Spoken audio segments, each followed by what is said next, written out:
Fala, gente amiga, tudo bom? Eu sou Carlos Luz e esta é a Batata Espacial, o seu site de cultura nerd e de cultura em geral na internet. E hoje vamos falar mais uma vez de cinema, vamos falar do que está rolando em circuitão, né? E eu quero falar de um filme que já estreou uma semana. Felizmente eu não pude ver o filme semana passada, vi o filme hoje, né? Estamos no dia 30 de setembro de 2023, para vocês entenderem o momento dessa gravação. Eu quero falar de Elise Tom, Só Tinha de Ser Com Você. Uma coisa assim o título, tá?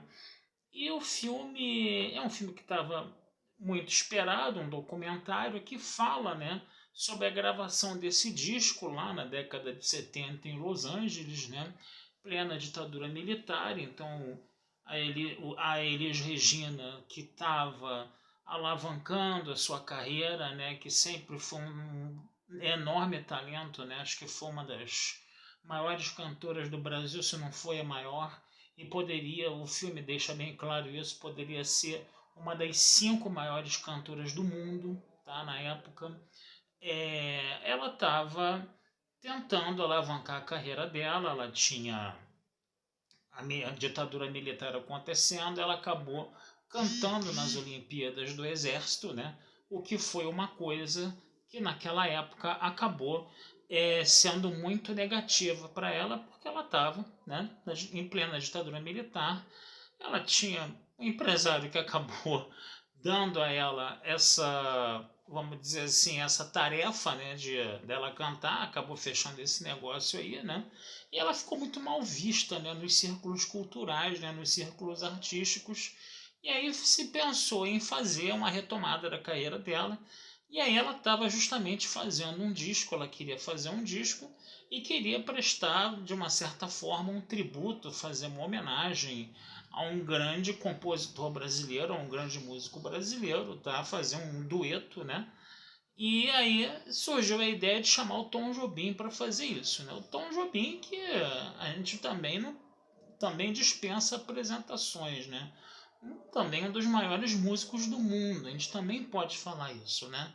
O Brasil, às vezes, fica com a sua cabeça muito voltada para o exterior, muito voltada para esse colonialismo cultural, né, do primeiro mundo, né, e às vezes a gente não olha para cá para dentro e não vê os valores que tem, e esses valores, para serem reconhecidos aqui dentro, precisam ir para fora, né? O que acabou sendo o caso do Tom Jobim, por exemplo, né? E aí, né, o documentário vai justamente tentar mapear, né, essas situações aí, né? Lembrando que eu sempre vou dar spoilers aqui desse documentário, tá? E o documentário inicialmente ele antes da gravação do disco com os dois, né, que tem As Águas de Março, tem Chovendo na Roseira, coisa e tal. O que acontece? O documentário ele primeiro ele fala o que foi a carreira do Tom Jobim antes e a carreira da Elis antes, né, de se fazer essa gravação desse disco, desse álbum, né? E aí você fala todas aquelas coisas do Tom Jobim, né, que a gente já conhece, né? E principalmente, né, da gente ver o Frank Sinatra, né, o grande Frank Sinatra que já era uma sumidade assim, né, na música, coisa e tal, ele ser um cara que está interessado em cantar as músicas do Tom Jobim, né? Ele começa a correr atrás do Tom Jobim para poder cantar as composições dele, né? Então, o Tom Jobim ele acabou ficando reconhecido nos Estados Unidos como um dos maiores músicos do mundo, né? E aí a gente tem toda essa situação aí aparecendo. Por um outro lado, você tinha Elis Regina, que estava começando a sua carreira, né? É bem claro que Elis Regina ela poderia ser uma pessoa muito doce e simultaneamente uma pessoa também muito agressiva, tá? O filme deixa isso bem claro, né? E principalmente a extrema dificuldade que ela tinha de lidar com com o seu trabalho, com a sua carreira e com o seu sucesso, né? Essa coisa dela trabalhar a carreira dela de repente acreditar ou não no potencial dela, entendeu? Isso era uma coisa que corroía muito ela por dentro, né? E de repente, para retomar o rumo da carreira dela por causa das críticas que ela sofreu por ter feito, né? Por ter cantado nas Olimpíadas do Exército, né? e botar ela frente a frente com o Tom Jobim, que era uma outra figura mitológica assim na música brasileira e na música mundial, né?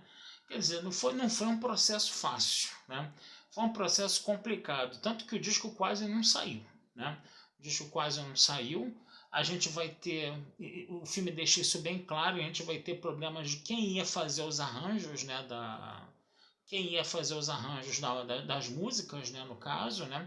A Elis Regina tinha os seus nomes, né?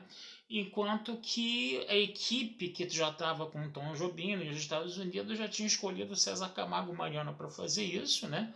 E ele foi, de uma certa forma, até hostilizado, né? Pelo pessoal da Elis Regina e pela própria, né?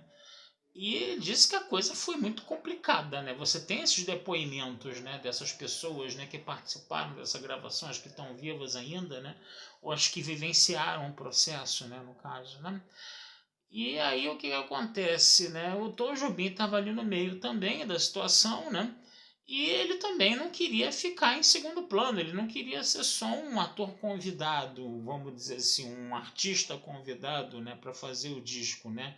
Ele também tinha a coisa de tomar as rédeas né, dos arranjos também, né? E aos poucos, né, com o jeito dele, né, ele foi ampliando seu espaço ali nessa zona de conflito aí, onde Elis Regina praticamente teve um dia que ela praticamente desistiu e ia fazer as malas e chegou a fazer as malas para ir embora, largar tudo, né? Mas a coisa foi sendo contornada aos poucos, né? Tom Jobim ele tinha uma manha, ele tinha um jeito, né, para poder lidar com aquela situação da Elis Regina. Ele foi, né, vamos dizer assim, tomando, né, o controle da situação de uma certa forma, né? Não que a Elis Regina tenha ficado completamente subjugada o que aconteceu, né? Mas ele foi, vamos dizer assim, com jeito, não com força, ele foi, né, ocupando o espaço dele naquela zona ali de conflito, naquela zona ali meio complicada, né? E o documentário fala isso de uma forma muito interessante, né, com os depoimentos das pessoas, né? E aí, outra coisa que se fala muito também é que aparentemente os dois eram incompatíveis, né? Porque o Tom Jobim era o cara da bossa nova, né?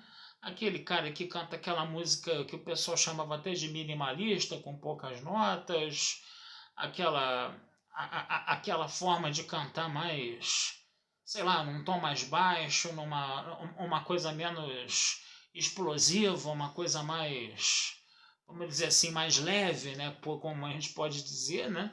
Enquanto que Elis Regina era justamente o oposto disso, né? Ela era uma pessoa altamente explosiva até na sua forma de se manifestar na hora que cantava, né? Então se acreditava que a coisa ia ser incompatível, mas aí a Elis Regina ela foi, vamos dizer assim, entrando ali no jogo do Tom Jobim, né? E ela foi modificando o estilo dela e depois da gravação desse álbum ela acabou sendo uma outra Elis Regina, entendeu? Não tão explosiva, um pouco mais comedida, coisa e tal, entendeu? Um pouco mais suave, né? E quer dizer, esse álbum acabou provocando uma mudança nela, né? Na forma dela de atuar, na forma dela de cantar também, né? O filme também deixa isso bem claro, né? Nos depoimentos, né, das pessoas entrevistadas, né? E o grande barato do documentário é você ver justamente a filmagem dessa gravação, né, que foi feita, né? A grande vedete do filme é isso, né? Você vê essas imagens, entendeu? Desses documentários, dessa gravação desse disco, né? No caso, né? Então é uma coisa bem interessante da gente ver, a gente que às vezes vamos dizer assim, muito colonizado, né? Eu sei que tem pessoas que não são, tem pessoas que adoram MPB, coisa e tal, mas tá? Vou falar o meu caso aqui. Eu sou um cara mais, vamos dizer assim, de uma época.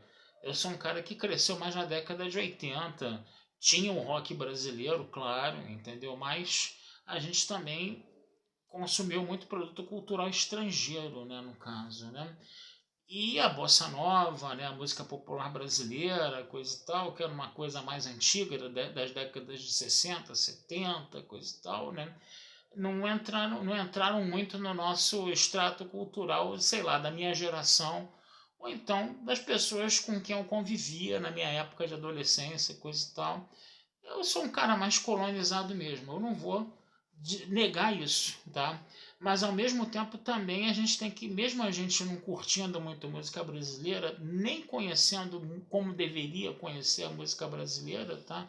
A gente sabe do potencial dela e do sucesso dela no exterior, entendeu? E da importância dela, né? E o grande barato desse documentário é que ele resgata um pouco isso, né? Para dar ideia para as pessoas, né? Principalmente as pessoas que não conhecem e não conviveram com esse estilo de música, né? No caso, né?